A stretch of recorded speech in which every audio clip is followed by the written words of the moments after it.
ये देश जब 20 दिन में आपकी तनख्वाह खत्म हो जाएगी तो आपके पास में ये स्टाक खरीदने के लिए पैसे कहां से बचेंगे?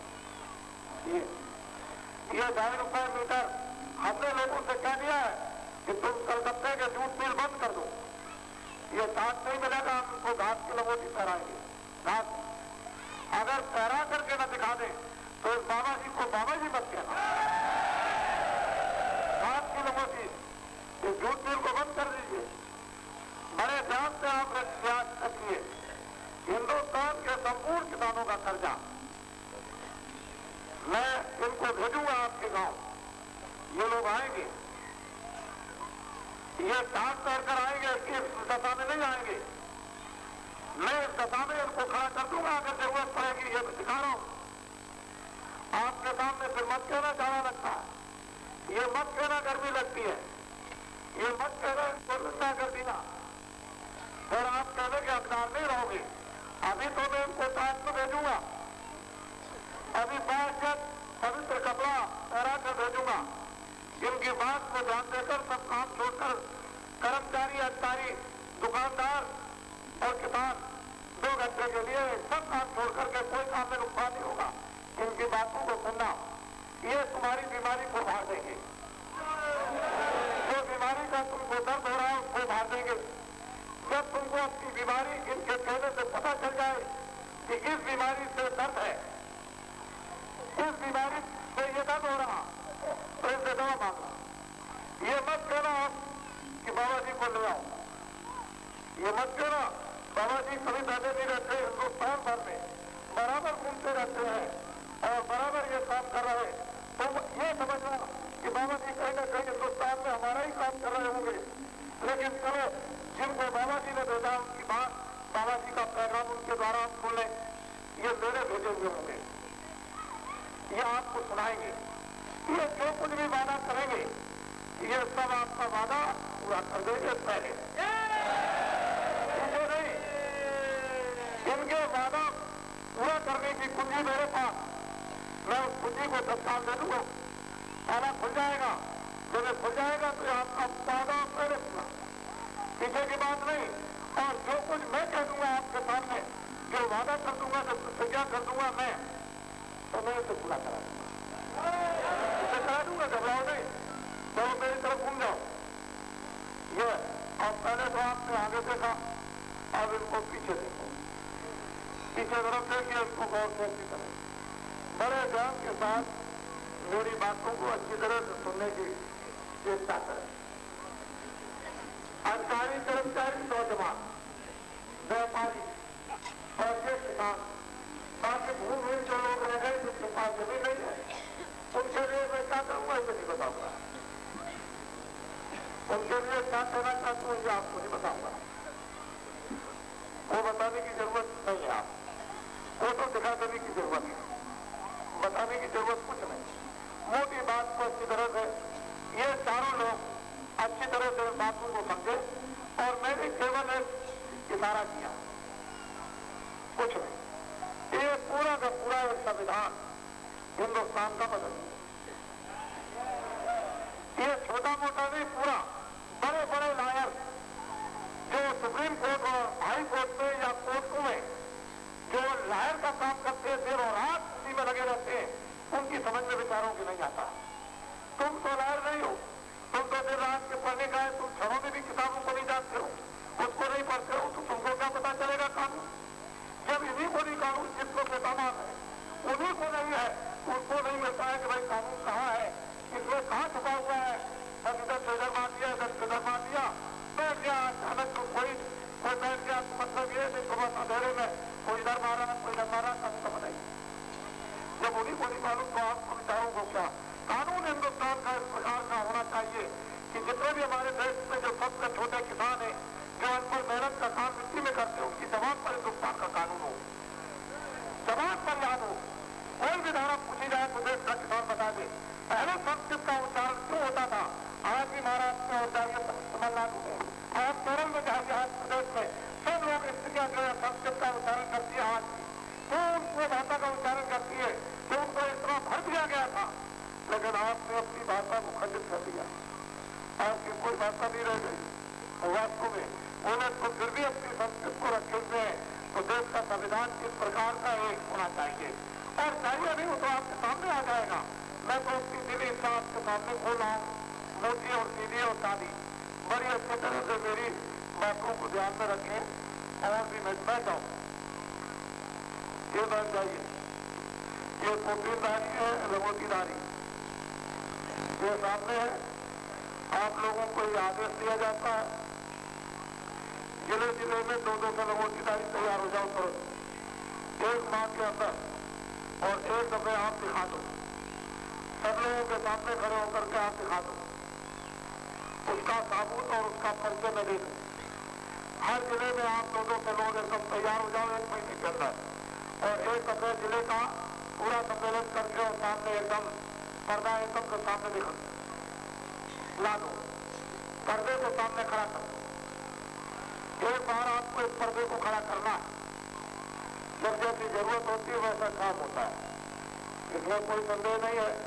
तो मोटी और सीधी और सादी बातें अच्छी तरह से मेरी समझने की आप ये कोशिश करेंगे।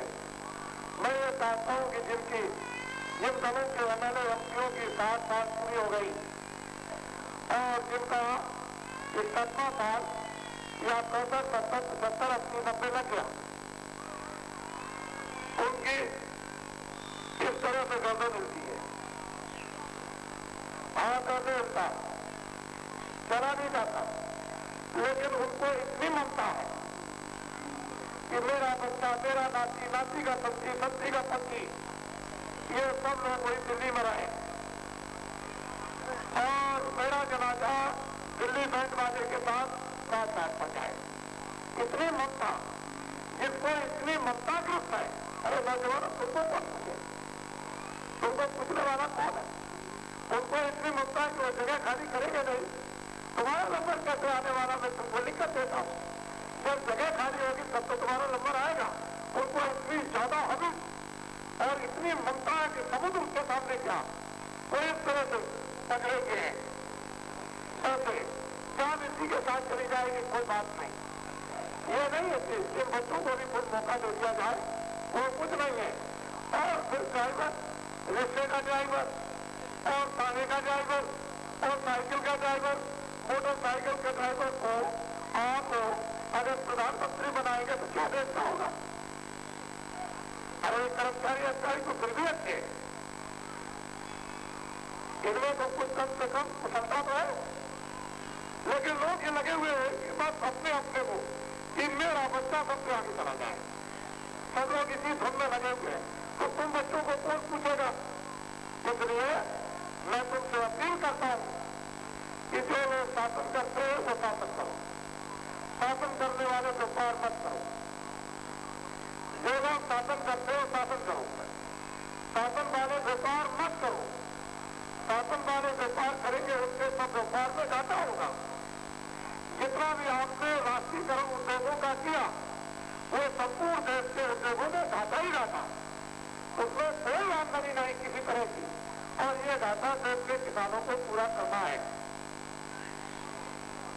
फिर जो लोग व्यापार करते हैं कभी भी तुम राज में मत जाओ, जो लोग व्यापार करते हैं राज में जाएंगे तो नुकसान हो जाएगा। राज करने वाले राज करो, व्यापार करने वाले व्यापार, और राज और व्यापार करने वालों में कितना अंतर है? तो पूरा में निकलता है, पश्चिम में डूबता है, खाता है, ये एक साथ नहीं हो सकता। इसलिए व्यापार करने वाले व्यापार करो, राज करने वाले राज करो। व्यापार करने वाले राज करेंगे देश का धन दलदल हो जाएगा, राज करने वाले व्यापार करेंगे देश का दलदल बन जाएगा। और ठीक वही हालत हुआ कि देश के जो राज थे उनकी कोई जरूरत आवश्यकता नहीं थी, जितने भी प्राइवेट सेक्टर थे वो तो सब मुनाफे में, और जो पब्लिक सेक्टर है वो सब जितने भी राष्ट्रीयकरण उद्योग किए वो सब घाटे में, जितने निजी उद्योग चल रहे हैं वो मुनाफे में। इसलिए तुम्हारे पास में उन उद्योगों को देखने का समय था, तुमको देखना कागज आता ही नहीं, तुमको काम बताना आता ही नहीं, तुमको काम करना आता ही नहीं। अरे वो तो जब पेट पर खड़े रहते हैं व्यापारी, काम करते हैं, काम करते हैं, काम कराते हैं, तब जाकर के उनको मुनाफा होता है। तुमको कहाँ देखना? अरे वो वाजिद अली साहब जो लखनऊ में पड़े हुए आराम ले रहे थे, जब अंग्रेजों ने चढ़ाई की और उनको घेरा पकड़ा तो कह लगे आप आगे क्यों नहीं कर रहे, जूते पहनाने वाला कोई था ही नहीं, कोई जूते पहनाने वाला नहीं था। तो जिस देश में इतने आराम तलब, तो बताओ किराया कच्चा होगा। आपको तो ये पता ही नहीं है। ये जो हमने बात कह दी, आप मेरे सोचो में बाबा जी पागल है। ये किसानों का देश में कर्जा माफ कर दिया जाएगा, मैं ब्याज के तो आएगा तो आप ही के पास अकल है और दूसरे के पास कोई भी अकल नहीं है। चलो मैं तुमको इसके बारे में बता दूं। ये जो नुकसान हुआ 2 महीने में 1 खरब का, 100 अरब का जो नुकसान हो गया आसाम में, ये आप दोगे कौन देगा? ये किसान दे, आपको दे, आपके पास नहीं दे। फिर अगर मान लो भूकंप आ जाए तो दिल्ली डूब जाए और कलकत्ता और बम्बई और लखनऊ डूब जाए, नीचे चला जाए, इस जमीन में ऊपर एक मकान दिखा सके, तो ये बताओ कि दिल्ली को लखनऊ को फिर से बताओगे कि नहीं? तो वो किधर से आएगा? ये कहां से आएगा? ये आप बताओ तुमको कहां से आएगा? अगर दिल्ली और लखनऊ को फिर से बनाने के लिए कहीं कहा जाए तो आपको ये बात सोचने की क्या जरूरत है? कि किसानों का कर्जा माफ ले लिया जाए, तो सब माफ, ये माफ करें, ये हम उसके दस्तावेज आपकी तरफ से भी इनकी तरफ से दस्तावेज है, हम जो कहेंगे आपको करके दिखा देंगे, जिससे करवा के दिखा देंगे और ये कह के सक्रिय मैंने कर दिया कि जब ये पूंजी देंगे उनको तो ये भंडार खुल जाएगा। ऐसे अभी क्या आपको मालूम हुआ? अरे आपको अभी क्या पता है? चलो मैं एक बात सुना दूं।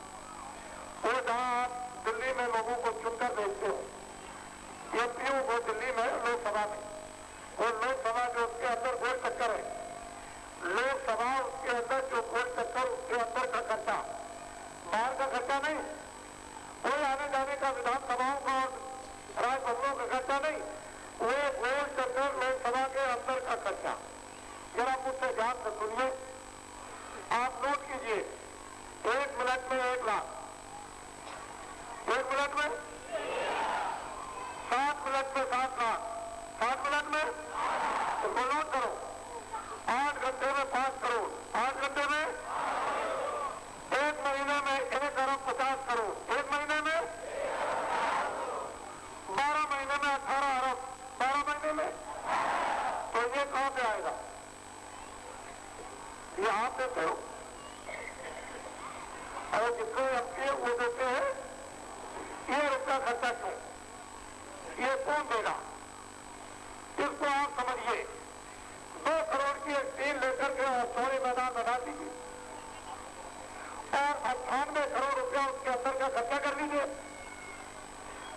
17 अरब बचता है, 17 अरब बचा लीजिए और 17 अरब किसानों का कर्जा माफ कर दीजिए। ऐसे में 1000 खर्चे, 1000 किससे भी बड़े बड़े खर्चे, 1000 आपको बताऊंगा, आपका दिमाग खत्म हो जाएगा। वो नहीं कर सकते, खड़े जाओ, ये देखो इनको, ये सब करेंगे, इनको देखिए, इनके बच्चों की एक नई व्यवस्था, न इनकी स्त्री के लिए सोच, न इनके बच्चों के लिए अलग, इनके बच्चों की कोई इनको फिक्र नहीं, इनके खाने और कपड़े की अलग व्यवस्था, नए ढंग की, सारी दुनिया के लोग खुश हो जाए और ये घूम जाओ, ये तुम्हारे सामने खड़े होकर के काम करें और इतना मोह करें, तुम सबको क्या समझे? अपना बच्चा, क्या समझे? अपना बच्चा, इतना मोह करें तुमसे कि इनके बच्चों से कुछ मोह नहीं, इस्लामाबाद भी जो तुमसे हो जाए वो काम होगा कि नहीं? जब तुमसे मोह करेंगे तब काम होगा, अपने बच्चों से मोह करने से काम नहीं होगा, वो ये करेंगे। आप कहोगे 100 करोड़, ये पैरा देंगे, आप कहोगे 100 करोड़ तो ये पैरा देंगे, आप कहोगे 4 करोड़ तो ये पैरा देंगे और आपका काम करा देंगे। हम तो काम कराने वाले, आपको दर्द हुआ, हमको भी दर्द हुआ, आपके दर्द ने हमारे दिल पर ठोकर मार दी, इसलिए हमको मजबूर होकर आग्रह होकर के आपके सामने मैं तो एक धर्म का, एक वो भगवान के भगवत भजन का, एक जीवात्माओं के कल्याण का, उस योग नाम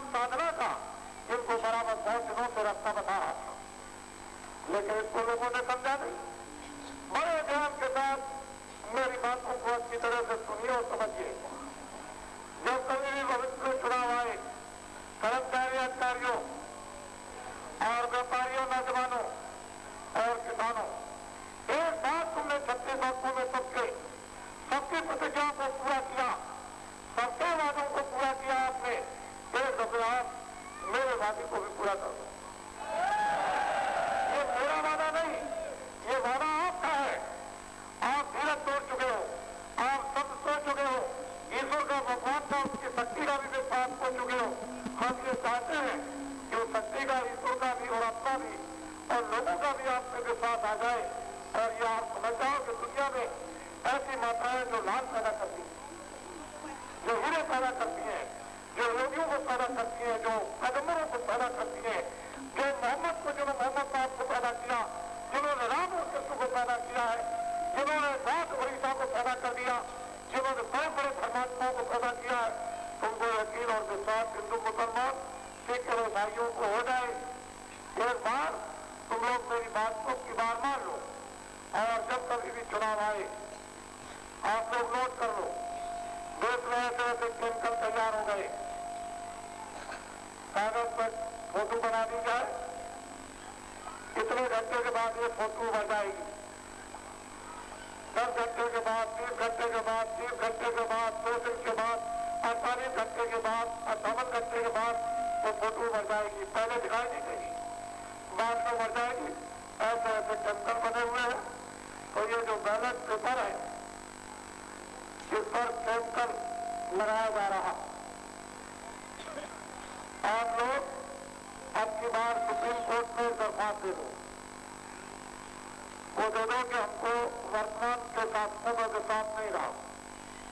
जब कभी भी चुनाव हुए देश में तो व्यवस्था कर कि सुप्रीम कोर्ट के ऊपर जांच करें, और जांच करने के बाद में तब वो जनता के बीच में आई, तब जनता के उसके द्वारा भी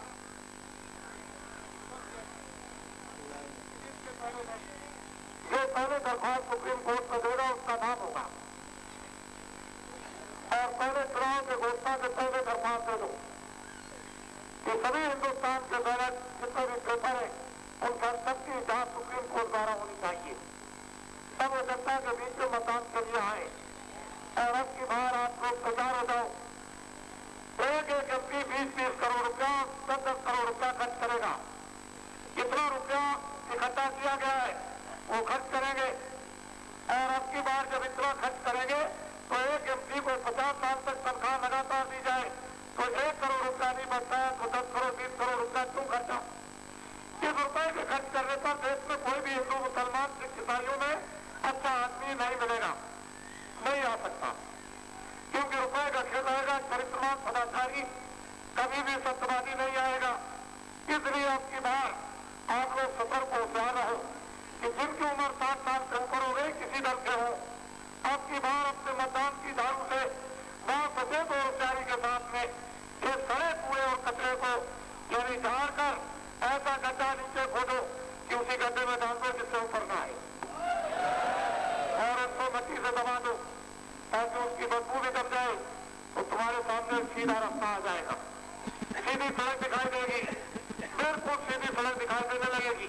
ये काम आपको सबको करना होगा। अगर आपने ये काम नहीं किया तो बाबा जी से दोबारा आप कहने के हकदार नहीं रहोगे कि बाबा जी आपने बताया नहीं। 1 रुपए की चीज 100 रुपए में बिकेगी और इतनी मुसीबत, इतनी तकलीफ देश पर आएगी, देश के इंसानों पर आएगी, हर चीजों पर इतनी तकलीफ आएगी कि लोग तोबा करेंगे, भगवान उस समय पर महात्मा फकीरों की आपको जरूरत पड़ेगी। बोलिए उस समय पर फिर कैसे मिलेंगे? ये आपको सोचना और समझना।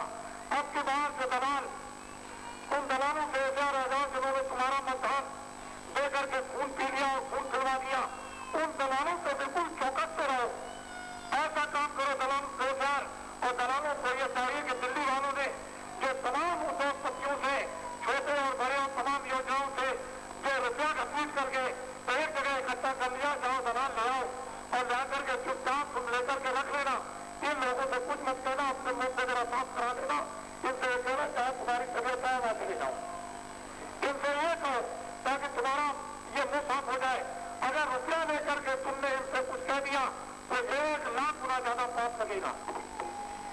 फिर इस बात का खमियाजा आपको भोगना होगा। मुझको दोष मत देना, इसलिए मैं दलालों को भी यही बात कहता हूँ कि होशियारी के साथ बचना।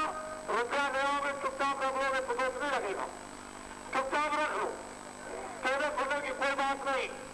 वो ले आना, रख लेना, इनसे कुछ मत कहना, चुपचाप रहना। बस तुम कहते हो तुम जानो, सारा काम जाने, हम कुछ नहीं जानते, तुम क्या जाओ अपना मतदान के गड्ढे में डाल दो जाकर के, लेकिन हम कुछ नहीं कहेंगे। वो रुपया तो वहां से लो लखनऊ से और दिल्ली से जाकर चुपचाप और गड्डी के गड्ढे अंदर रख के चले जाओ, चुपचाप रखो, अपना काम करो, ठीक रहेगा। अगर तुमने रुपया लेकर इससे कुछ कह दिया तो 1 लाख गुना ज्यादा पाप लगेगा। बस समझ लेना इस बात के लिए, इनसे होशियार रहना अच्छी तरह से, और अब की बार ये काम करके देश के लोगों को दिखा दो। ये तुम्हारा काम है। बड़े ध्यान के साथ बैठ जाओ, बैठ जाओ, जल्दी बैठो, इनको देखो, इन्हीं को देखना है आपको, इनको देखिए अच्छी तरह से। ये अब ये बताओ कि लंगोटी में काम करेंगे तो किसी से ये रिश्वत लेंगे? बोलो, नहीं लेंगे। फिर ये झूठी गवाही या झूठे मुकदमे चलाएंगे? और फिर मतलब है इनको लंगोटी इनके बच्चों को अलग कर दिया जाएगा। क्या जरूरत है? राम को 14 बरस बर्दाश्त रखा है, उसको 10 बरस रखा जाएगा अलग। कोई जरूरत नहीं उनको बच्चों के साथ जाने की। तुम्हारे बच्चे सब खबर मिलती रहेगी कि तुम्हारे बच्चे सब अच्छी तरह से भोजन कपड़ा उनको मिल रहा, ये तुम्हारे बच्चे का काम हो। लंगोटी कार भी करता इनका कर दो, तो तुम आप मजा समझते थे, आप समझते थे कि कुछ नहीं। तुम्हारे सामने ये चीज सारे देश के अंदर आपको मालूम है 10,000 से ऊपर स्पीचें देश में हो रही, 10,000 से ऊपर डेली स्पीचों का एवरेज ऊपर पड़ रहा रोज का। आपको ये मालूम है इसके सामने अखबार रेडियो कुछ नहीं। फिर उनकी गांव-गांव में 4-4 2-2 आदमियों की स्पीचें अलग और लाखों से ऊपर उसकी स्पीचें देनी पड़ रही, तो रेडियो अखबार क्या करेगा? मैं तो चाहता हूँ कि जो अखबार है ये प्रजातंत्र के कीटाणु जरूर, ये कोई काम प्रजा का नहीं करते, ये तो केवल उन्हीं लोगों का काम करते हैं जिनसे कोटा मिलता, एकमात्र व्यापार है जिनसे धन मिलता है उनका काम कर देते हैं, उन्हीं का करते हैं। उनको यह भी पता नहीं कि झूठ क्या है और सत्य क्या है, प्रजा का कोई काम नहीं।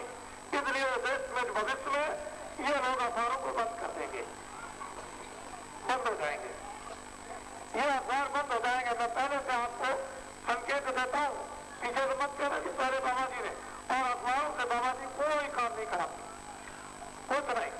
इनमें से कोई भी आदमी किसी दुकान पर, किसी से साहूकार गया, किसी अधिकारी गया, कोई चंदा मांगने नहीं जाएगा, किसी के यहाँ कोई दलाली करने नहीं जाएगा, इनका ये काम नहीं है। मैं तो चाहता हूँ सबके लिए एक अच्छी कामना, सबके लिए एक अच्छी समृद्धि, सबके लिए एक अच्छी शांति, सबके लिए एक अच्छा आराम, सबके लिए एक अच्छी खुशहाली, सबके लिए एक अच्छा शरीर। हिंदू मुसलमान सब कोई भी हो, मोहब्बत और प्यार चाहता हूँ, सब लोग मिलजुल करके रहो। हिंदू मुसलमान ये वतन, ये जमीन और धरती तुम्हारी है, तुम यहाँ इबादत करो, तुम यहाँ पूजन करो, मोहब्बत और प्यार से रहो और काम करो। तुम भी इस मुसाफिर खाने में, हिंदू भी मुसाफिर खाने में, तुम भी थोड़े दिन के लिए, ये जिस्म जो है किराए का मकान है, तुम्हारा भी उनका भी है, तुमको भी कब्रिस्तान में जाना, इनको भी संतान भूमि में जाना, तुमको भी उसके यहाँ साथ देना, इनको भी उसके यहाँ साथ देना। तुम मिलजुल करके क्यों नहीं यार ऐसे दूसरे के काम आओ, लड़ो झगड़ो मत, आंदोलन तोड़-फोड़ हड़ताल ये देश के लिए घातक सिद्ध हो गए, नुकसान से सिद्ध हो गए, ये किसानों के ये ऐसे अपराध हो गए, इनके लिए जिन्होंने वो चीज पैदा कर दी कि आंदोलन तोड़-फोड़ हड़ताल किसानों के लिए खून पीड़ा हो गए, इनको बंद कर दो। इनकी देश में बिल्कुल जरूरत नहीं है, न कोई दुकानें बंद कराने की जरूरत, न दफ्तर बंद कराने की जरूरत है, न कोई कारखाने बंद कराने की जरूरत, न ये जमीन बंद कराने की। मैं ये चाहता हूँ इस क्षेत्र में बहुत चीनी के मील है, मैं ये चाहता हूँ कि 15 दिन किसानों का जो भी गन्ना लिया जाए, शुगर फैक्ट्रियों कारखानों के लोग जो भी गन्ना लें किसानों का, वो 15 दिन में उसका भुगतान दे दें, ज्यादा नहीं, 15 दिन नहीं दे सकते तो उसके ऊपर उतने रुपए का ध्यान, और 2 महीने के अंदर उनकी रकम 2 महीना पूरा होने लगे तो उनको देनी है। ऐसे कानून की एक व्यवस्था कर दी जाए। नहीं, कोई जरूरत चीनी बनाने की नहीं है, बिल्कुल बना के खाओ। क्या जरूरत है चीनी की? कोई जरूरत चीनी की नहीं है। ये देश में गुड़ चलता था, वो बहुत कुछ फायदा करता था। चीनी ने बड़े नुकसान कर दिए, जो तमाम लोगों में अंदर अंदर अंदर अंदर बड़े नुकसान हो गए, उसको हमको मालूम। क्या जरूरत है? अगर आप 15 दिन में नहीं दे सकते हो तो 2 महीने के अंदर, लेकिन ब्याज के साथ। ऐसा एक कानून सीधा साधा, जिससे किसानों को भी अपनी जमीन का लाभ उनको और जरूरत पर उनके काम घर के काम में आ जाए, खेती के बोने के काम में आ जाए, बीमारी और शादी के काम में आ जाए। मैं ऐसा चाहता हूँ इनके लिए, और वो कुछ नहीं कर सकते, ये सब कुछ आपको करके दे देंगे। अरे दो घूम जाओ, इधर घूमो, ये करके देंगे, फिर मुड़ जाओ। और देखो ये करके की शकल देखो आप, अभी तो ये कुछ नहीं देख रहे हो, मैं आपको इसकी शकल दिखाऊंगा। मुझे भी जरूरत पड़ेगी। मास्टर तो वैसे ये ड्रेस नहीं पहनता है। आप देखते हो कि बच्चे ड्रेस पहनते हैं, माँ बाप नहीं पहनते, तो आपको जानना चाहिए स्त्री बच्चा जबती है आदमी नहीं जाना करता है। आपको जानना चाहिए कि स्वामित्व बसिर ये टाट नहीं पहनते थे, लेकिन राम लक्ष्मण को करा दिया। तो आपको जानना चाहिए सब बातें बहुत दूर तक सोचने की है। अगर जरूरत पड़ जाएगी तो भी पहले का फिर पहले पहना, हम तो पहले पहन चुके हैं। हम तो जब आपके बीच में आए थे तब उतारा, जब गुरु महाराज के पास में आए तब हम तैर करके आए, तो उन्होंने उतारा दिया कि तुमको इनके बीच में रहना है, इसलिए उसको उतार दो, कपड़े पहनो। मुझे तो कपड़े पहनने में बड़ा हरकत हुआ, बड़ा बुरा लगा, बड़ा लंगा रहते थे लंगोटी पहनने में कुछ नहीं, एक चप्पट आती मोटी सी, उसके बाद बड़ा आनंद में रहते थे। लेकिन कपड़ा पहनने लगे तो आपके बीच में कि भाई बाइज्जत लोगों के सामने आए नहीं कहेंगे कि बड़ी बेइज्जती है, अच्छा नहीं। तो खैर कोई बात नहीं है, इनको तो बैठ जाओ, बैठो, जल्दी में बैठ जाओ। ये अभी आपने नहीं देखा है कि क्या करेंगे। मैंने अभी कुछ नहीं कहा, बिल्कुल एक सांकेतिक शब्द आपके सामने रखे, इसको अच्छी तरह से ध्यान में रखें, मद्देनजर। नई नया संविधान इस देश में बनेगा, बिना बने अब काम बनने वाला नहीं है, इसको याद रखें आप। तो ये बताओ कि हमारे कर्मचारी अधिकारी हैं, आप लोग बोलो इनका 60 साल हो जाए, पीछे वाले बोलो जो बैठे हो जाए, वो बोलो। ये देखिए ऐसे नहीं, जरा हाथ को उठा के बताओ, वो देखिए आप लोग उधर देखिए, आप लोग उधर देखिए, देखिए आप देखिए, ये नीचे करो, ये काम तो आपको करना चाहिए, लेकिन मुझे तकलीफ है इसलिए मैं आपका काम कर रहा हूँ। मैं अपना काम आपका काम नहीं समझता, मैं अपना काम समझता हूँ, आप मेरा मैं आपका, इसलिए मैं तो नहीं समझता, मैं एक ही समझता हूँ। अब ये रह गए नौजवान जो तुम्हारे बच्चे पढ़ते हैं, ये स्कूलों में पढ़ते हैं, और तुम्हें बच्चे नहीं मिलते इनके लिए। देखो बच्चों नौजवानों, तुम्हें तैरने वालों में भर्ती हो जाना, तो आपको भी मत तैरना, अभी तैरने की जरूरत नहीं है, लेकिन तुम इनके सदस्य बचाओ ताकि नौजवानों को जरा मैं आगे दिखा दूं, आगे बढ़ा दूं, और सड़क आपकी खोटू की तरह चला आगे, और मैं जनता को विश्वास आपका दिला, क्योंकि आप उनके बच्चे नहीं हो, आप बाबा जी के बच्चे हो, बाबा जी के। इसलिए मैं आगे दिखा दूंगा आपको, और जनता में आपका विश्वास मैं दिला दूंगा, वो मेरा काम है। लेकिन अब यह है कि तुमको थोड़ा सा आगे आना, इस तरीके से आगे आना सड़क पर, और आगे निकल चलो तो हम पीछे से दिखाएंगे सब ले जा रहे हैं, ये देखो चले जा रहे हैं, इनको अभी सब कुछ ठीक किए देते हैं, इनको अभी पूंजी पकड़ा देते हैं, ताला खुल जाएगा और ये लोग सब काम कर देंगे, जनता को विश्वास हो जाएगा, जनता महात्माओं का विश्वास करेगी। वर्तमान का समय ये स्वरूपों से ये अंकित हो रहा कि जनता महात्मा फकीरों का विश्वास करेगी और किसी का विश्वास नहीं करेगी, सबका विश्वास बिल्कुल अलग हो गया। इसलिए मेरी बातों को बहुत ध्यान से समझ करके इसको, मैंने अभी कुछ नहीं कहा, आपने अच्छी तरह से पहले भी मेरी बातों को सुना होगा कि मैं किस तरह से आपको समझा रहा था, लेकिन हम आपसे एक नए ढंग से, इसलिए दूरदर्शी भारत चुनाव आयोग द्वारा पंजीकृत है। इसका कोई भी समाचार देश में इतना बड़ा बड़ा जो हो रहा, जिसकी फिल्म तैयार ये दफा हो रही, ये सारी फिल्म तैयार हो रही है, ये जितने काम देश में हो रहे सबकी फिल्म क्या अखबार करेगा, क्या रेडियो करेगा और क्या जवाब देगा। नई दिल्ली में 24-25-26 अक्टूबर को 1983 में जब मैं कारधारियों को लेकर के गया तो 36 वर्षों में कोई भी दल इतने आदमियों को लेकर नहीं गया। न ऐसा किसी भी दल और धार्मिक संस्था ने ऐसा काम दिल्ली में जाकर के किया इतने आदमियों के साथ, लेकिन उसका पंजीकृत आयोग द्वारा, चुनाव आयोग द्वारा नाम हो और उसका कोई समाचार रेडियो पर अखबारों पर ना हो, तो इसके माने क्या है कि कोई समाचार नहीं। अभी आपका राष्ट्रीय सम्मेलन ये दूरदर्शी का 20-19 मार्च ये राजस्थान भरतपुर मथुरा से 44 किलोमीटर की दूरी पर और मथुरा से पूरी एक लेन 44 किलोमीटर की एक लेन हो गई, मथुरा से भरतपुर तक एक हो गया, लेकिन कोई समाचार रेडियो अखबारों पर नहीं। तो क्या आप इसको दबा सकते हो? हिंदुस्तान में इस जन समुदाय को जो इतना बड़ा गोरखपुर में उपस्थित है, ये जन समुदाय को आप दबा सकते हो? आज ये 11 अप्रैल 1984 गोरखपुर से इस जन समुदाय को क्या आप, इसकी भावनाओं को क्या आप रोक सकते हो?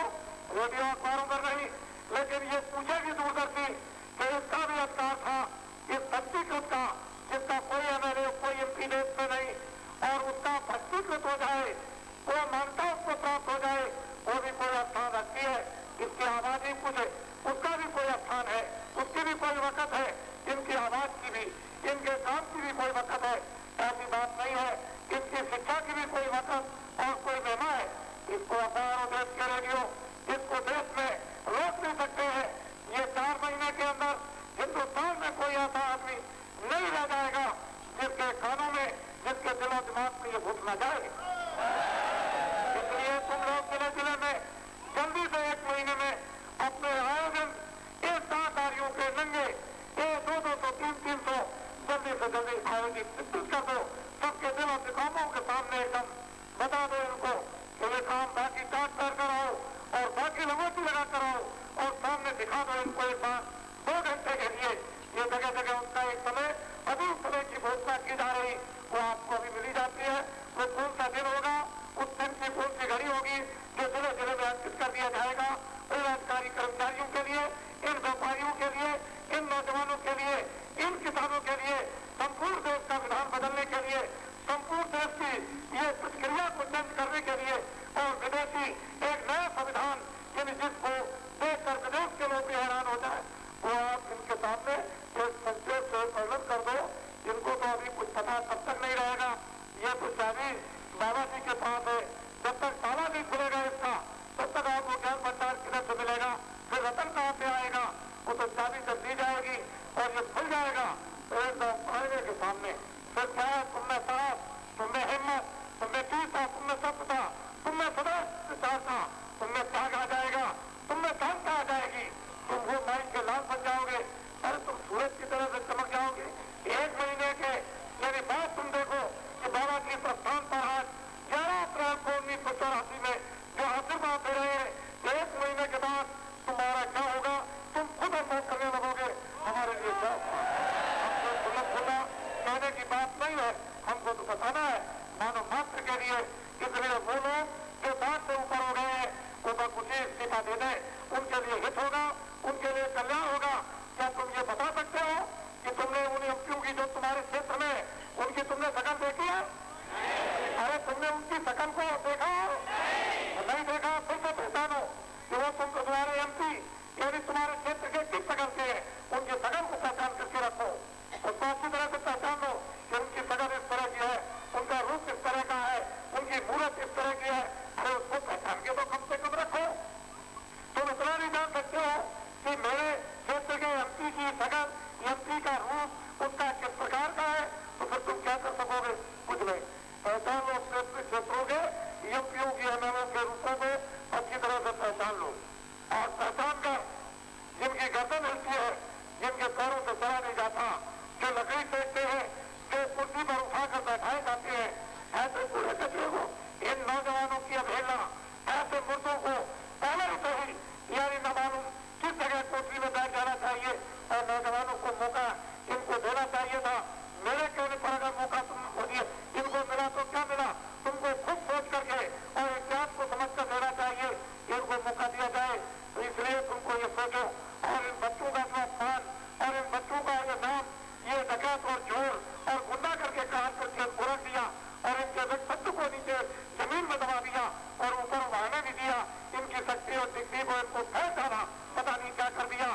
बाबा जी जो भी लोग बदनाम हो चुके हैं उनकी बदनामी को मिटा देंगे। जिनको लोगों ने गुंडा करार कर दिया उनसे पूछा जाएगा कि तुम वास्तव में क्यों गुंडे हो गए हो, उनकी हर बातों को सुना जाएगा और सुनने के पश्चात उनको एक रास्ता दे दिया जाएगा। इसलिए उनका ये सब कलम खुल जाएगा। वो भी इंसान है और वो भी बदल जाते हैं और वो भी बदलकर धार्मिक हो सकते हैं, वो भी तुलसीदास हो सकते हैं, वो भी कबीर और अदास हो सकते हैं। ये कैसे कहा जाए कि वो गुंडा और बदमाश और चोर जगह बदल नहीं सकता? ऐसी बात नहीं। हम अभी आपके उस इलाके में गए जिसको कहते हैं सम्मिल इलाका, वो उधर राजस्थान और आपके उत्तर प्रदेश और मध्य प्रदेश था। वो कितने डाकू मिलने के लिए आए और बंदूक लेकर आए और एक से हथियार और आकर के मेरे हो बैठे। चले महाराज जिस तरह से आपने मेरे सिर पर मार लगा दी मैं तो आपका हो गया, जैसा कहे वैसा करे। इस तरह से कहने लगे कहीं ये बंदूक को फेंक सामने आई। ऐसे बंदूक को फेंकने की जरूरत नहीं, वक्त से बंदूक फेंकना तुम्हारे दिल पर तुरंत होकर छुपा करके। जब वो समय आ रहा उस समय तुम बंदूक फेंकना, दुनिया को दिखाकर फेंकना कि हम डकैत थे, हम चोर थे, क्यों डकैत थे। करोड़ों जनता के बीच में आकर के मंच पर खड़े होकर कहना और उनके साथ बंदूक को फेंक देना और फिर भगवान की माला ले लेना, उसके बाद सबूती लगाकर और सही करना। हम उनको डकैत और चोर और बदमाश नहीं समझते हैं, लेकिन मजबूरी में आपने उनसे गुंडागर्दी कराकर उनको गुंडों का नाम खिताब दे दिया। ये आपका काम नहीं था। इसलिए देश में जो कुछ हो रहा वो सब अपने अपने स्वार्थ और मतलब से हो रहा। इन अधिकारी कर्मचारियों से पूछा जाए तो ये सब कुछ बता देते हैं, इनको सब कुछ मालूम है। ये ऐसी कोई चीज नहीं जिसको जानते नहीं है। जब इनको काम करने का मौका मिल जाएगा तो ये क्या काम नहीं करेंगे। कोई मैं काम करूंगा, ये ड्यूटी इनके काम की है, मैं इनकी पूंजी को लगाकर ताला खोल दूंगा। काम सभी को करना होगा और यही काम करके साल भर में वो दे देंगे और नाम और किताब और विख्याति और ये सबको प्राप्त करेंगे जिनको ये ड्यूटी मिली हुई है। इसलिए आप लोगों को ये बात बहुत दूर तक सोचनी समझनी जमाना जरूर बदलेगा। इसलिए आप सब लोग गाँव में जो इस समय पर कटिया का काम खेती का हो रहा, जो गेहूं खड़ा हुआ है, ऊपर में बादल और कहीं कहीं पानी बरस गया, ये किसान बेचारे लोग नहीं आ सके हैं, एक मिनट भी खेती को नहीं छोड़ना चाहते हैं, उनके घरों में डाका और चोरी हो जाती है, बेचारे मजबूर होना चाह रहे हैं। ऐसे वक्त में उनके न्याय और रक्षा की कोई व्यवस्था नहीं है। इन उद्योगों का राष्ट्रीयकरण किया, लेकिन आपने न्याय रक्षा का राष्ट्रीयकरण क्यों नहीं किया? ऐसी भूल क्यों की आपने? ये न्याय रक्षा का राष्ट्रीयकरण होना चाहिए था। उद्योग के राष्ट्रीयकरण को झांक में डाल देते, उसको फेंक देते, उसकी कोई जरूरत नहीं थी। दो चीजों का राष्ट्रीयकरण था, न्याय और रक्षा का। क्या आप किसी को न्याय और किसी को रक्षा दे सकते हैं? तुम्हें है इस समय पर तू दे दो न्याय रक्षा को। इस तैयारी से किसी को भी न्याय रक्षा नहीं मिल सकती है। जो अपने को हानि पाते हैं वो न्याय रक्षा नहीं पा सकते हैं। बहुत सारे गरीबों को क्या न्याय रक्षा मिलेगा? जिनके पास 2 एकड़ जमीन, जिनके पास 2 कट्ठा जमीन है, उनको क्या न्याय रक्षा मिलेगा?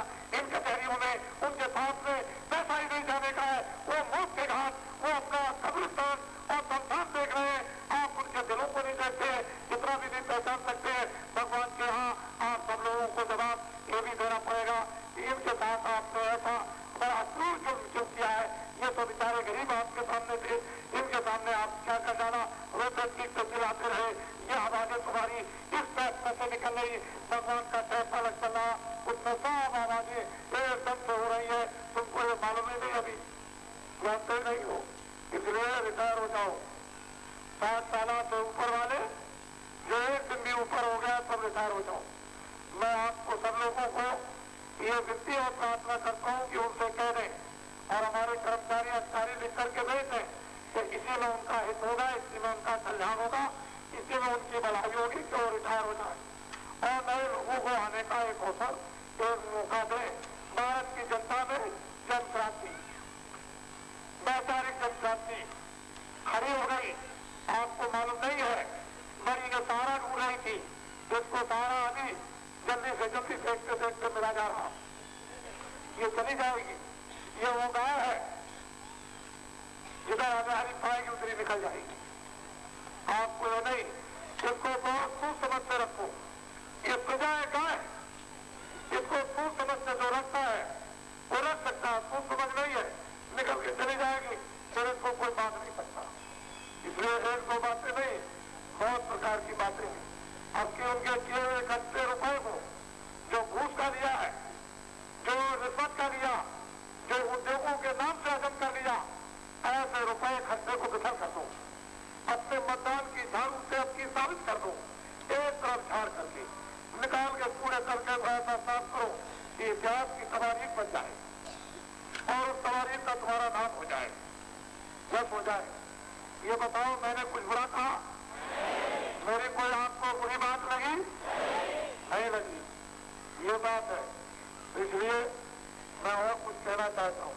खड़े हो जाओ, मेरी तरफ घूम जाओ, ये पीछे देखो, इनके पुट्ठे को, इनकी पीठ को देखो, इनके पीछे हिस्से को देखो, इधर इसको देखो, चक्कर मारो, घूमो, तो घूम बढ़ो, चल बढ़ो, घूम चलो, चलो घूमो को लाकर, इनको देखो, देखो इनको, देखते चलो इनको, देखो इनको, देखिए इनको, इनकी तरफ निगाह मारिए।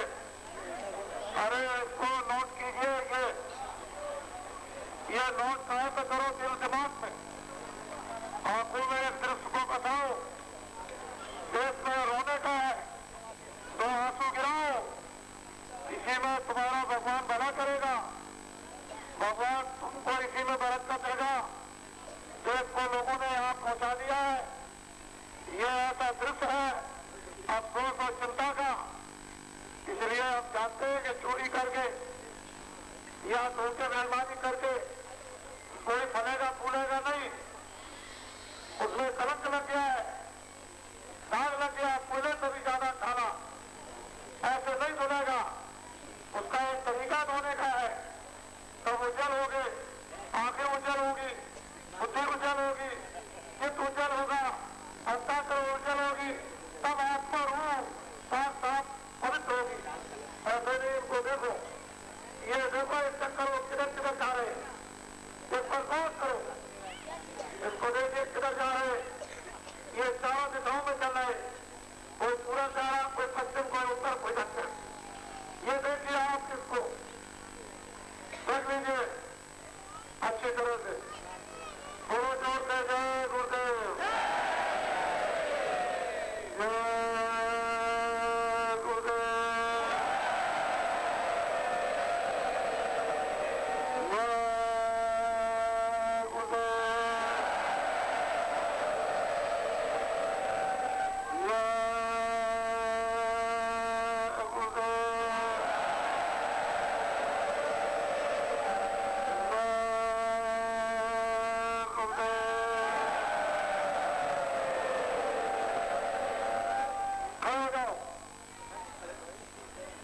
पीछे मुड़ जाओ, हमारी तरफ मुड़ जाओ, ये देखिए इसको, बैठ जाओ।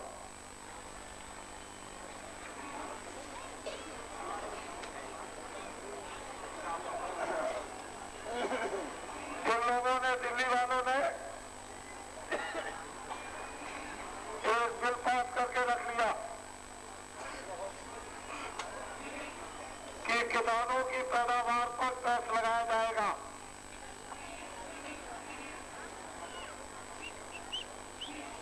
ये कब तक इंतजार कर रहे हैं, जब तक चुनाव नहीं होता तब तक रखा है। अगर ये आ गए तो किसानों की पैदावार पर टैक्स लग जाएगा, इनकम टैक्स। तुम्हारे खेत में 10 मन पैदा, ये कहेंगे 100 मन पैदा हुआ, तो आप न्याय किससे कराओगे? सुप्रीम कोर्ट जा नहीं सकते, हाई कोर्ट जा नहीं सकते, लोकल तुम्हारी कोई सुनवाई नहीं होगी, तो तुम्हारा घर बिक जाएगा, जानवर बिक जाएंगे, तुम्हारी जमीन बिक जाएगी, तुम बिल्कुल नंगे हो जाओगे। इसलिए मैं तुमको पहले ही से संकेत दे देता हूं, किसानों की पैदावार पर टैक्स लगाएंगे ये लोग, और टैक्स नहीं लगना चाहिए। ये टैक्स लगाने के बर्दाश्त नहीं है। किसानों की पैदावार पर देश में टैक्स लग गया तो ये भारी से भारी जुर्म, लेकिन सब बातें सचेत कर दी गई। जब मैंने 70, 71, 72, 73 में कहा कि आप लोग डालडा बृहस्पति घी मत खाओ मुसलमानों, इसमें सुअर की चर्बी मिलाई जा रही। जब मैंने कहा कि अरे बृहस्पति घी हिंदू मत खाओ, इसमें गाय की चर्बी मिलाई जा रही। सब प्रांतों में 4 साल तक बोला। मैं फिर चुप हो गया ये कहकर कि बाद में बात खुलेगी और आप मुझको तो दोष नहीं दोगे। मैंने 10 लाख आदमियों में हरिद्वार में ले जाकर ये बात समाप्त कर दी। ये जब बात खुली कि डालडा घी में सुअर की चर्बी, लाखों टन मुसलमान खा गए। और मुसलमानों 1000 बार इबादत करो, खुदा के यहाँ ये कबूल नहीं। तुमको इसका जवाब देना पड़ेगा। तुमने अपने ईमान को, अपने रहम को क्यों बेच दिया? रोजी और रोटी तो खुदा देता था, तुमने इन काफिरों से रोजी और रोटी के लिए हाथ क्यों फैलाया? इसलिए तुम्हारी इबादत कबूल नहीं। हिंदुओं, तुमने करोड़ों टन गाय की चर्बी खा डाली। तुम कितनी भी पूजा करो, गंगा स्नान सरजू जी में करो, उसमें तुम डूबे रहो, तुम्हारी ये पूजा बिल्कुल भगवान को स्वीकार, देवी देवता को नहीं। ये हिंदू, मुसलमान, सिख, ईसाई के सिर पर ये सांप चढ़ करके बोलेगा। किसने मिलाया, किसने नहीं मिलाया, ये तो बात साबित हो गई। लेकिन तुमको आलोचना करने की जरूरत अब नहीं। यदि तुम आलोचना किसी की करते हो कि उसने मिलाया, उसने नहीं मिलाया, उसने मिलाया, तो यह भी पाप तुम्हारे सिर पर चढ़ेगा, तो तुम कितने और गुनाहगार पापी हो जाओगे। इसलिए ये आलोचना मत करो। मन ही मन आज बाबा जी की प्रतिज्ञा पर संकल्प करो कि मुझे देश में वो जो वनस्पति डालडा घी है मुझे हाथ से नहीं खाना। मुझे सरसों का तेल, तिल्ली का तेल, सोयाबीन का तेल और मूंगफली का तेल और घी, ये मुझको तेल खाना है। नहीं तो सूखी रोटी खा करके आप अपने जीवन को बिताओ। नहीं तो वो सिर पर चढ़ करके पाप बोलेगा कि तुम ऐसे पागल बन के नाचोगे कि तुम्हारी फकीर और महात्मा भी फिर बात नहीं सुन सकते हैं। इसलिए इन बातों को हमेशा समझो कि बाबा जी ने जो जो बातें पूर्व में कही, उनमें एक बात में कोई एक नहीं। वो सब बातें तुम्हारे सामने आई और सब बातें तुम्हारे सामने आएगी। जब यह कहा गया कि कलयुग में कलयुग जाएगा, कलयुग में सतयुग आएगा, और अभी कलयुग गया नहीं, अभी सतयुग आया नहीं, तो आपने अपने दिल और दिमागों में भ्रांति गुमराही क्यों ले आई, आने दी? अभी गया नहीं, अभी आया नहीं। तुमको ये समझना चाहिए था कि जितने ये आवाज लगाई उसको ये मालूम है कब कलयुग जाएगा, कब सतयुग आएगा। तुम इतना नहीं जानते अभी जो दिन रात बोलता है कि अभी कलयुग गया नहीं, अभी सतयुग आया नहीं, तो तुमको इस बात की भ्रांति क्यों हुई? ये ऐसा तुमने अपराध क्यों अपने सिर पर और ले रखा है? इसको खरीद लिया, जब मैं खुद ही कह रहा हूं कि अभी नहीं गया और नहीं आया है, मैं आवाज लगा रहा हूं और उसकी तैयारी कर रहा हूं। जब तक तुम तैयारी नहीं करोगे तो कोई शादी विवाह, कोई मरीज या कोई जन्म कैसे बनाओगे? तुम कैसे तैयारी नहीं करोगे? बीमार को अस्पताल कैसे ले जाओगे? डॉक्टर तैयारी नहीं करेगा, ऑपरेशन कैसे करेगा? डॉक्टर तैयारी नहीं करेगा तो दवा कैसे खिलाएगा? तो तुमको ये बात क्यों नहीं मालूम? इसलिए जो आदमी तैयारी चिल्ला रहा वो तैयारी करेगा, कलयुग जाएगा, सतयुग आएगा। तो जानते हो आप जाने और आने में क्या होता? ये तुमको मालूम नहीं है कि जाने और आने में क्या होगा? ये तुमने इतिहास नहीं पढ़ा, इसलिए सब बातों को ध्यान में रखो। बाबा जी की कोई बात इधर होने वाली उधर होने वाली नहीं। इसलिए मैं इन तारदारियों को, झूठदारियों को, बोरेदारियों को आपके पास भेजे देता हूँ। और मेरा कार्यक्रम इसी महीने में लगा हुआ है। 15 तारीख को मध्य प्रदेश के मुरादाबाद है, 16 तारीख को दतिया घाटी, 17 तारीख को छतरपुर पन्ना, 18 तारीख को सतना, 19 तारीख को रीवा, 20 तारीख को व्यास में मध्य प्रदेश रीवा जिले में, और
इसलिए आप लोग इनका सब सहयोग दो।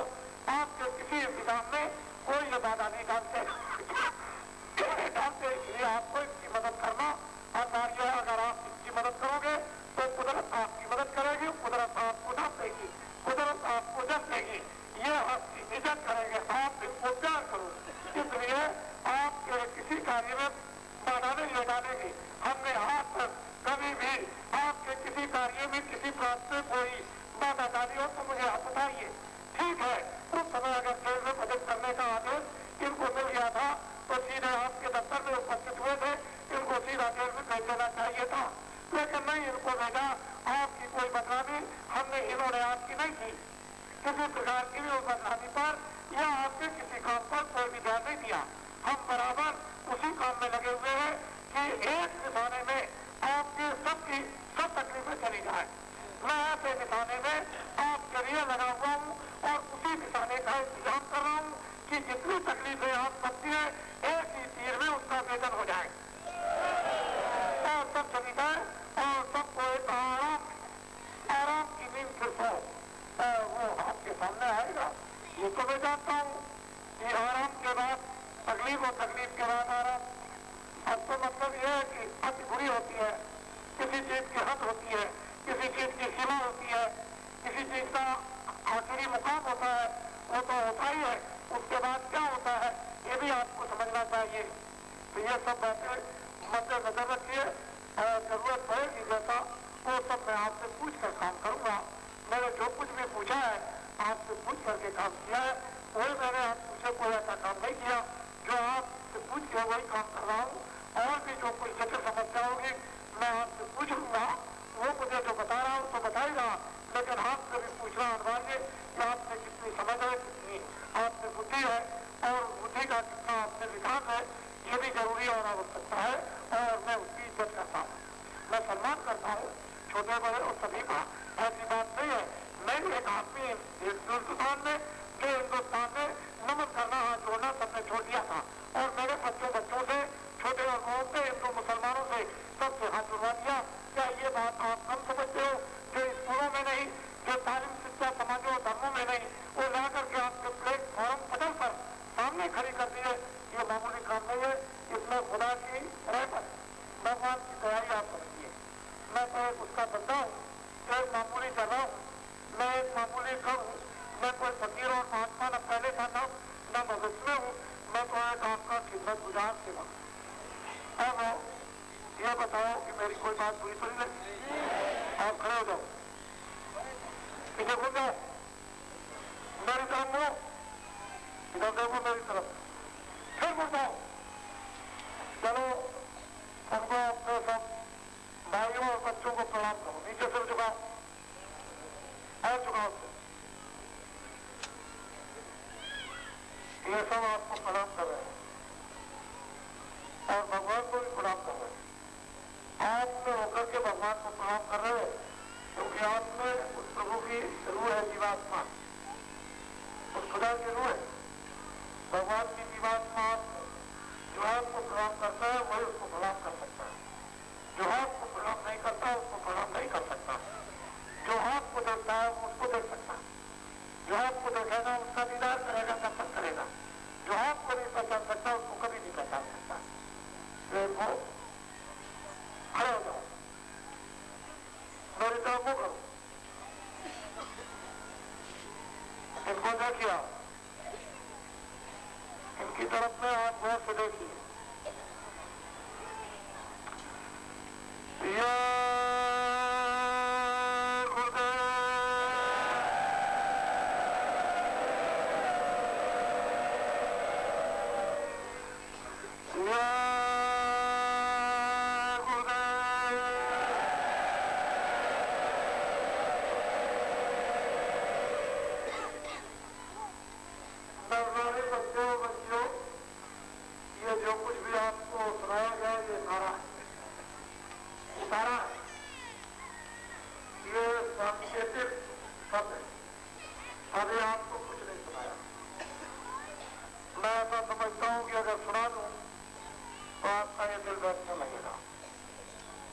मैंने कुछ नहीं सुनाया, मैंने सिर्फ एक इशारा किया और उस इशारे में आपको अपनी समझ के मुताबिक बहुत कुछ समझ लेना चाहिए।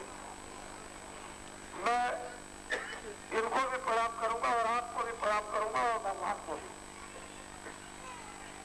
पहले मैं ये बताना चाहता हूं कि इस सत्संग का नाम, इसका फल, इसका फायदा जो भी हिंदू मुसलमान छोटे बड़े कोई हो, जो नामदानी है उनके लिए नहीं, जो नामदान जिनको नहीं मिला, नए लोग खड़े हुए उनके लिए। आप में से किसी का भी समय पूरा हो जाए, 1 महीने के अंदर कोई भी इस संसार से जाने लगी, किसी की मौत और मृत्यु होने लगी, उस समय पर भारी संकट मुसीबत, जब मुसीबत का पहाड़, संकट का आपके ऊपर पहाड़ टूटे, उस समय पर देखना कोई बच्चे औलाद, माँ बाप, दोस्त मित्र, धन दौलत, मकान जमीन कोई काम आते हैं कि नहीं। जब कोई भी काम ना आए, आंखें बंद हो जाए, कान बहरे हो जाए, बुद्धि पागल कर दी जाए और मुंह बंद कर दिया जाए, जबान बंद हो जाए, तो हमारी इतनी बात को याद रखना कि आप और कुछ मत कहना, अंदर साफ साफ था, जय गुरुदेव, जय गुरुदेव, जय गुरुदेव। क्या बोलोगे? क्या बोलोगे? अंदर अंदर बात को आवाज निकलेगी नहीं, अंदर अंदर जय गुरुदेव बोलना। यह किसका नाम है? खुदा का। किसका नाम? भगवान का। मेरा नाम नहीं, ईश्वर का नाम। मेरा नाम नहीं, गाड का नाम। मेरा नाम नहीं, गुरु का नाम। ये मेरा नाम नहीं, उस गुरु का नाम। जब मुसीबत आए, कोई मुसीबत का साथ न दे, सहयोग न करे, तो अंदर अंदर जय गुरुदेव, जय गुरुदेव, जय गुरुदेव। क्या बोलोगे?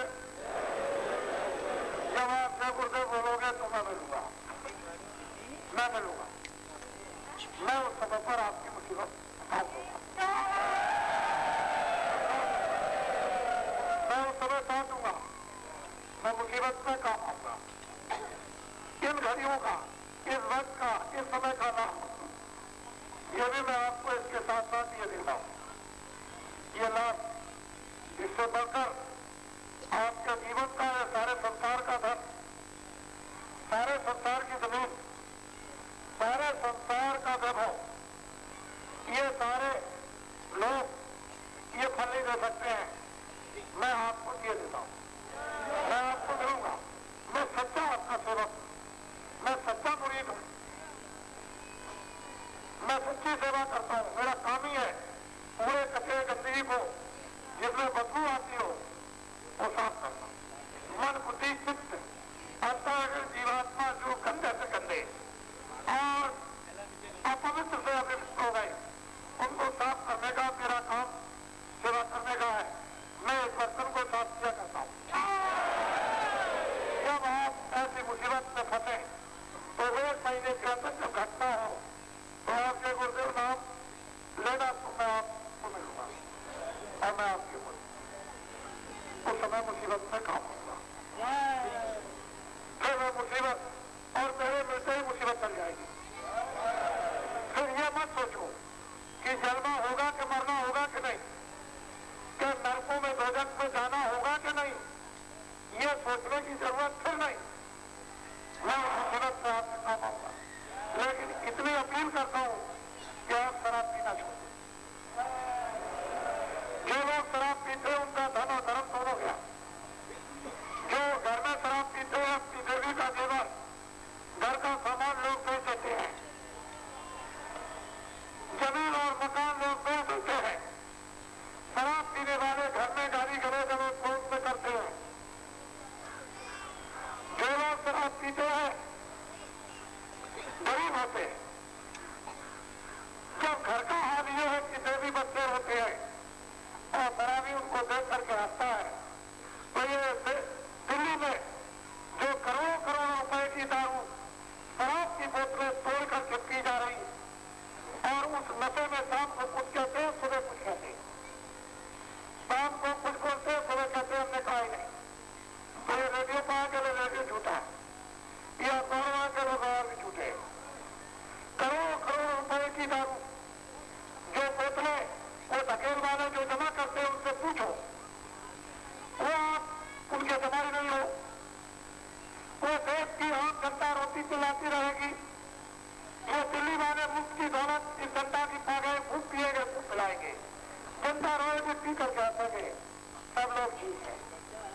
सब लोग अच्छे, किसी को कोई तकलीफ नहीं है, सब पी डालेंगे, कुछ नहीं छोड़ेंगे। जब तुम्हारे घर की संपत्ति को घर वाला पी जाता तो तुम तो उनके दवाई नहीं हो ख्याल करेंगे, तुम रिश्तेदार तो होने की ख्याल करेंगे, खूब पिएंगे दिल खोलकर और दूसरों को खिलाएंगे। इस देश का ये नक्शा तुम्हारे सामने, जो लोग शराब पीते हैं, चोरी करते हैं, कत्ल करते हैं, झूठ बोलते हैं, धोखा देते हैं, वादी खिलाफी करते हैं, जो लोग शराब पीते हैं, आंदोलन तोड़ हड़ताल करते हैं, इतना बड़ा नुकसान इस देश में कर डालते हैं और हंसते रहते हैं, आखिर उनको भी इसका इल्जाम भोगना ही है। क्या वो इससे वंचित रहेंगे? उनको भी इसका इल्जाम भोगना ही पड़ेगा। इसलिए आपको शराब मत पियो। आपके पास जागीर नहीं है, इतने धनी मानी नहीं हो कि कुछ दिन बिता दोगे, गुजार दोगी, अरे तुम्हारा उसमें जल्दी खात्मा हो जाएगा। इसलिए तुम मेरी अपील पर ध्यान दो। मैं तुम्हारे हित की बात करता हूँ, तुम्हारे फायदे कल्याण की, तुम्हारे परिवार की, तुम्हारे समाज की, तुम्हारी आत्मा की, तुम्हारे देश की, तुम्हारी जातियों की, तुम्हारे धर्म की, तुम्हारे मजहब के लिए मैं शुभकामना करता हूँ कि इन बुरी आत्माओं को छोड़ दो, हिंदू मुसलमान सिख ईसाइयों। और मैंने अभी राष्ट्रीय अधिवेशन में 19-20 को एक तार दिया राष्ट्रपति प्रधानमंत्री को कि पंजाब की समस्या का समाधान कर दो, जल्दी करो। जो भी मांग मांगते हो बच्चों की मांगे, उस मांगों को दे दो और लोगों की जो जाने जा रही है उन जानों को बता दो। आपको ये मालूम नहीं कि उग्रवादी कौन है, उसको आपने आज तक नहीं पहचान पाया, अभी तक पहचान नहीं पाया। उग्रवादी नाम से लोग बदनाम किए जाते हैं। उग्रवादी वो नहीं है जो गुरु ग्रंथ का पाठ करते हैं, जो रामायण और गीता और गीतों का पाठ करते हैं, वो मंदिर में मस्जिद में जो पूजा करते हैं, वो उग्रवादी नहीं होते हैं। उग्रवादियों को तो आपने तैयार किया है, जो घूम घूम करके सब काम करते हैं और 2, 4, 5, 6 शब्द हैं, उन्हीं को किसी के भी नाम उम्र किया जाता है। इसलिए तुम जल्दी से उनकी मांगों को पूरा करो और जो निर्दोष लोगों की जाने, चाहे उत्तर प्रदेश हो, चाहे बिहार हो, चाहे वो बंगाल हो, चाहे कर्नाटक हो, चाहे पंजाब हो, चाहे हरियाणा हो, चाहे हिमाचल प्रदेश हो, चाहे कश्मीर हो, हिंदू मुसलमान हो, सिख ईसाई हो, तुम सद्भाव के साथ, मोहब्बत और प्यार के साथ तुम इबादत करते समय, पूजा करते समय भगवान से प्रार्थना करो कि सबको सद्बुद्धि दे दो और सब लोग उन फकीरों और महात्माओं को और भगवान से प्रार्थना करो कि तुम उनको जाहिर करके भेजो, जो हमको अच्छी शिक्षा देकर एक मनुष्य और एक इंसान बनाकर और एक देश के ढांचे को शांतिपूर्ण रूप से खड़ा करके मनुष्य रूप में ला करके खड़ा कर दे, जो हम सब लोग और परलोक में समृद्ध सुखी इधर भी हो उधर भी रहे, आत्माओं का कल्याण मुक्ति में एक करके और वो हमको नहीं सदा कुछ भी हमको मिल जाए इस तरह से। इसलिए पंजाब की मांगों को उनकी मान लीजिए, शराब के नशे को छोड़कर मत बोलिए, उसको छोड़ करके आप बात कीजिए। उनका हृदय पत्थर लोहा नहीं है, उनको बुलाओगे और सामने बात करोगे, मिनटों में पिघल जाएगा। वो भी इंसान और आदमी है। अगर तुमसे देश की समस्या का समाधान नहीं होता है तो बाबा जी से कहो, बाबा जी अपील करेंगे, बाबा जी को विश्वास है अपने भगवान पर कि बाबा जी की अपील को लोग मान लेंगे। इसलिए निर्दोष लोगों की जानों को बचा लीजिए, वहाँ किसी को पता नहीं है। इसलिए सभी लोग इस बात पर विचार ठंडे दिल से करो, उग्रवादिता से अपने स्वार्थ में मत करो, निस्वार्थ मेरी तरह से बात करो। मुझे कुछ नहीं चाहिए, मैं तो चाहता हूँ कि सबकी जानों की रक्षा हो, तो कोई भी हो, कहीं भी रहता हो, तो हिंदू मुसलमान कोई हो, सबकी चीजों की रक्षा हो, जानों की रक्षा हो और सबका वक्त जो है वो अपने समय से पूरा हो जाए और समय से वो शरीर छोड़े, समय से जिस्म को छोड़ दे, समय से मौत हो, समय से मृत्यु हो जाए। हम तो ऐसी कल्पना करते हैं जिसने जन्म दिया वही ले जाए, वो बड़ी अच्छी बात है, लेकिन जिसने जन्म दिया वो न ले जा करके तुम उसका विनाश करते हो तो वो तुम्हारा विनाश कर देगा, तुमको छोड़ नहीं सकता है। इसलिए इस पर भी आप ध्यान रखिए। और वो नौजवान लोग हो, तुम शराब जल्दी से बंद कर दो, जो दिल्ली में बैठ करके जो पीते हो उसको जल्दी से बंद कर दो। ये सबको मालूम हो गया है कि कौन कौन शराब पीता है, पता चल गया। और अभी सबका नाम ये वचन किया जाएगा कि ये लोग शराब पीते हैं, बता दिया जाएगा। उस समय पर आप लोग समझ लेना, ये देश का कुछ नहीं कर सकते हैं। मैं कहूँ उधर को मुड़ जाओ, फिर उनको सिर झुका के प्रणाम करो। ये तुम्हारे भाई और बच्चे हैं, उनको काम करो। आध्यात्मिक दृष्टि से बच्चे हैं और मानव दृष्टि से, सर्व दृष्टि से तुम्हारे भाई को प्रणाम करो।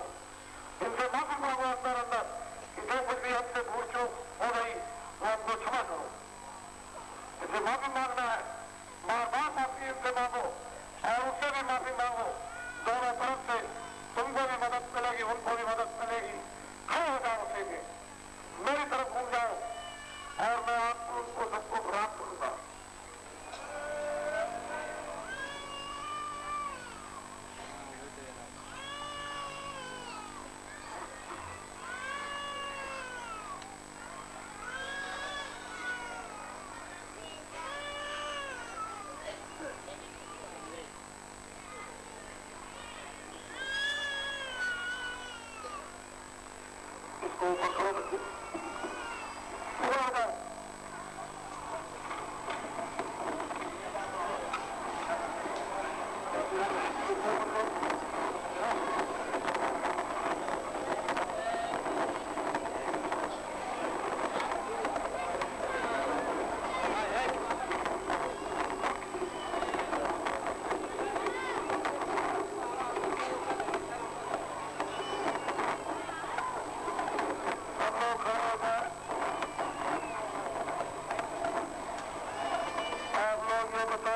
मेरी कोई बात बुरी तो नहीं लगी?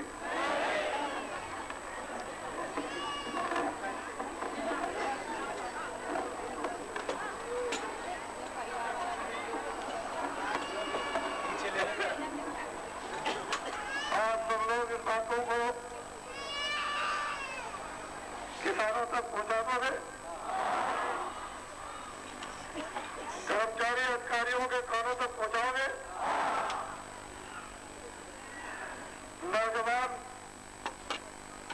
नौजवानों के कानों तक पहुंचा दोगे और व्यापारियों के कानों तक?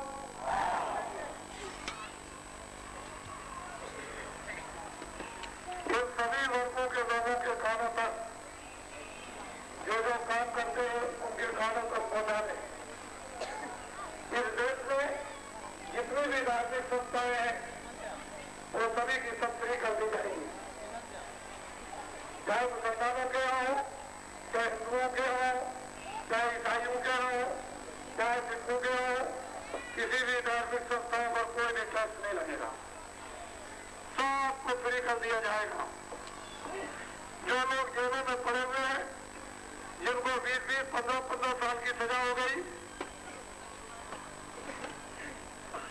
जो वे गुनाह झूठी गवाहियों पर फंसा दिए गए, न्यायाधीशों ने अपनी आंखों से तो देखा नहीं, उनके सामने जो कागज आया उसकी पर फैसला किया, कैसे कैसे झूठी गवाहियां बनाई गई और जेलों में लोगों को सजा हो गई।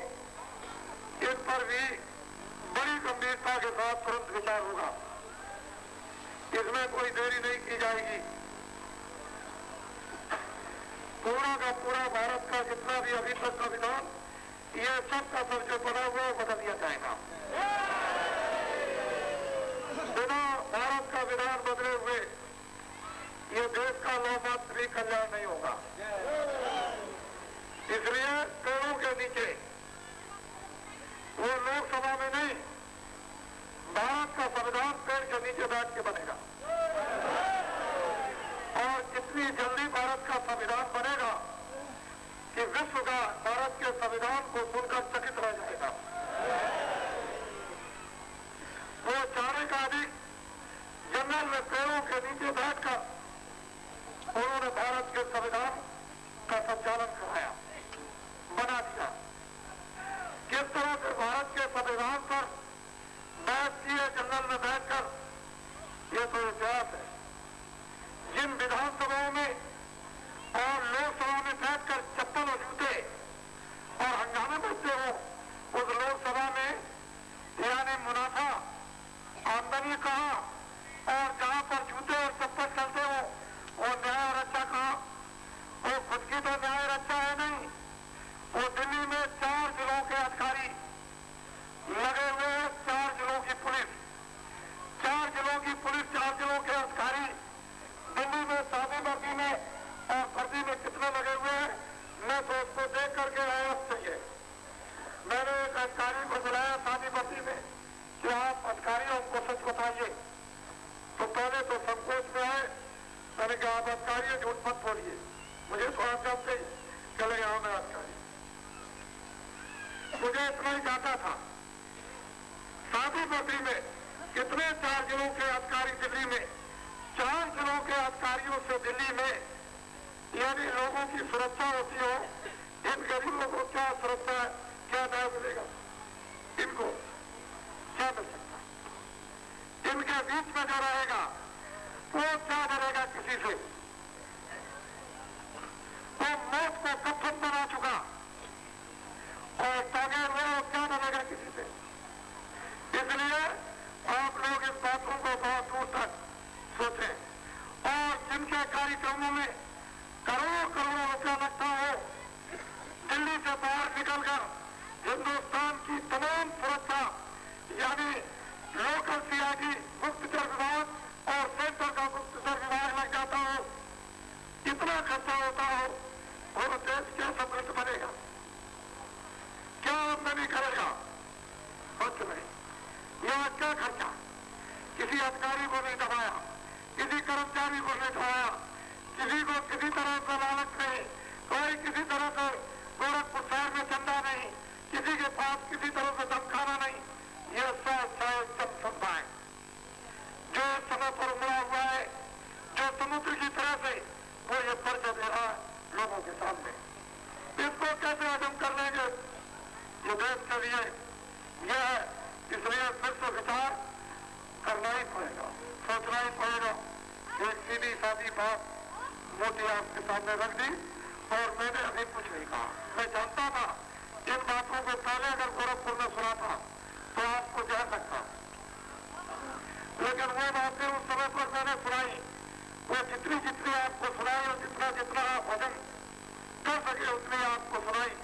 अभी मैंने क्या सुनाया? कुछ नहीं। अभी जितना हजम करोगे उतना नहीं सुनाऊंगा। मुझे आप देखिए ना आपके सामने, मुझे कोई नहीं कह सकता।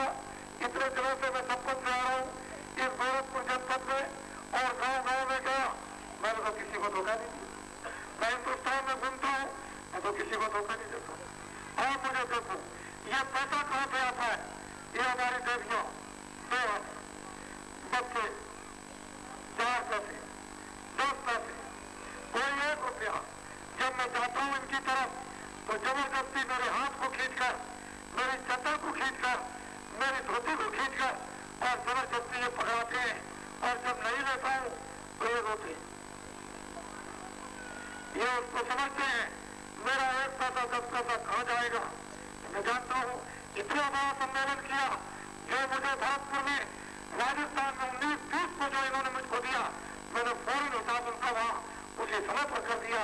जो दिल्ली में 36 वर्षों में जिन दलों ने काम इतने आदमी नहीं ले जा सके, मैंने वहां जो कुछ भी उन लोगों ने खर्चा किया, मुझे जो कुछ भी इन लोगों ने दिया फौरन हिसाब कर दिया, इनके सामने कर दिया हिसाब और दुनिया को दिखा दिया कि किसी को दिल्ली वाले से चंदा नहीं पाता। इतना बड़ा काम काशी में जगह का किया, किसी से चंदा नहीं। ये काम आपका किया अयोध्या में, अहमदाबाद में किसी सेठ साहूकार से चंदा नहीं। ये सब अपने आप स्वाभाविक चल रहा है। बहुत क्या है दिल के ये पैसे तो पैसे के उधार है, ये उनके पुष्प है। ये पुष्प जो गिर जाएगा ये करोड़ों का काम करता है। इसको देखिए आप इसी संकट में आकर तो आपको पता चल जाएगा ये एक नया पैसा विदेश से नहीं मिला आज की तारीख तक। तो बताइए आगे क्या मिलने वाला? हमको कोई खरीद नहीं सकता, हम किसी के यहाँ नाम को जब खरीद नहीं सकता तो हम बिकें क्यों? हम किसी के गुलाम नहीं। जो आप लोग सोचे, अभी लोगों ने कहा था बालाजी ने तो करोड़ 2 करोड़ रुपया ले लिया होंगे, हमने करोड़ 2 करोड़ उनसे ले लिया होगा, तुम 10 करोड़ से का बात कर लो, 2 करोड़ की तुम 20 करोड़ हमको देके खरीद लो तो तुमको पता चल जाएगा, तब मालूम हो जाएगा कि ये तुम दूध के कारखाने बंद करा दो। अगर इनको लगोटी लगाकर इनको हिंदुस्तान में न दिखा दे तो बालाजी को बालाजी बनता है। आप क्यों नहीं देखते? इसको देखिए आप, थोड़ा जरा घूमो गोल चक्कर में घूम जाओ, इसको देखिए आप इनकी तरफ। आप लोगों को रोज के लिए आदेश नहीं है, ये 2 घंटे के लिए 2.5 घंटे के लिए जो आदेश हुआ है, अभी आप कुर्ता टोपी और पैजामा धोती पहनेंगे, यहाँ से निकलने के बाद आपको आदेश हमेशा पहनने का नहीं है। इसलिए आप कभी जब यहाँ से निकलेंगे तो उसको कुर्ता टोपी धोती मर्यादा है। ये तो मैंने आपको सिर्फ एक चिन्ह दिखाया है कि मैं देश में काम कैसे करा दूंगा। क्या रहेगा इनके पास? ये काम करके दिखाएंगे दुनिया के सामने, पृथ्वी के सामने धन-दौलत क्या चाहिए? जब उनका नाम दुनिया में ऐसे ही रोशन हो जाए, धन-दौलत करने वाले रोशन नहीं कर पाते हैं, अरबों खरबों रुपया खर्च करने पर बिना खर्च किए हुए उनका नाम रोशन हो जाए, विदेश की तरफ बहुत बड़ी जो दौलत इसके लिए सबसे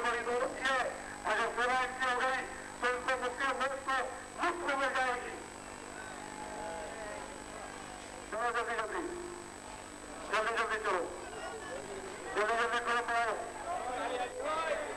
जल्दी जल्दी करो, ये थोड़ा जल्दी चलो।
अपनी खेती को छोड़कर आए हैं, मुझको उसका बड़ा दर्द है। आपने जो समय दिया है, भगवान आपकी बहुत कुछ मदद करेगा। आप सबके सब इस संदेश को लेकर और फौरन वापस जाओ, खेती को काटो और जल्दी जल्दी पहले खेती का काम कर लो। सब को आओ अपने अपने गांव में इन सूचनाओं को जबानी जो भी रास्ते में खड़े होने पर मिल जाए कामकाज के समय, उसको ये सब सूचना सुना दो। अब आपको मेरा इंतजार करने की जरूरत नहीं। आप सबके साथ देहात वाले, खेती वाले सबके साथ वापस चले जाएंगे। मैंने आपका भरपूर आंखों से दर्शन किया और मैं आपको याद करता रहूंगा बराबर। मैं तो आपको छोड़ने वाला हूं नहीं। आप चाहे इधर उधर भागो, लेकिन मैं तो आपको पकड़े रहूंगा, छोड़ नहीं सकता हूं। इधर जिधर तुम जाओगे पीछे पीछे लगा रहूंगा, इसको ध्यान में रखना, छोड़ूंगा नहीं। तो बात समझ लो। बोलो जय